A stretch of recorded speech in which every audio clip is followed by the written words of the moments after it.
Okay நண்பர்களே, இப்போ வந்து சித்ரா வந்து மிளகாத்தூள் கொத்தமல்லி தூள் எப்படி செய்கிறதுங்க பற்றி சொல்ல போகிறாங்க. நிறைய பேர் ரெசிபி கேளுங்கிறீங்க. நேரம் இல்லாத காரணமாக தான் எடுக்க முடியல. இன்றைக்கி வந்து இது வந்து சாப்பிட்ற ரெசிபி கிடையாது, சாப்பாட்டுக்கு பயன்படுத்தக்கூடிய பொருள்.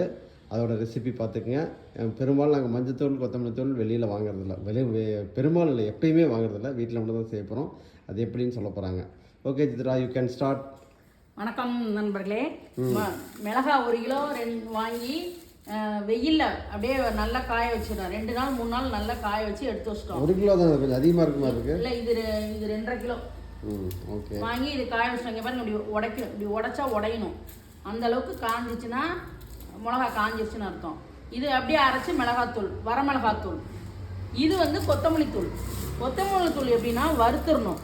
நாட்டு கொத்தமல்லி வாங்கினா நல்லா வாசமாக இருக்கும். இது நாட்டு கொத்தமல்லி. இதோட மிளகு, சீரகம், கொஞ்சோண்டு கருவேப்பிலை எல்லாம் வறுத்து இதை அப்படியே காய வச்சுக்கோ. லைட்டாக ஒரு நாள் காய வச்சுட்டு அரைச்சிட்டோம்னா இது 3 மாதம் 4 மாதத்துக்கு எனக்கு வரும். எப்பொழுதுமே நாங்கள் வந்து கடையில் வாங்குறதில்ல, வீட்டில் காய வச்சு அரைக்கிறது தான். ஓகே, இந்த மாதிரி நீங்கள் வந்து ஹெல்த்தியான மிளகாத்தூள் கொத்தமல்லி தூள் வேணும்னா சித்ரா சொன்ன மாதிரி நீங்கள் வீட்டில் வாங்கி காய வச்சு வறுத்து அரைச்சிக்கேன். அதுதான் ரொம்ப நல்லது. கடையில் வந்து நிறைய கண்டாமினேஷன் ஆகுது, நிறைய மிக்சிங் நிறைய நடக்குது. அதனால் அந்த மாதிரி வாங்குறத அவாய்ட் பண்ணிடுங்க. ஓகே, நன்றி.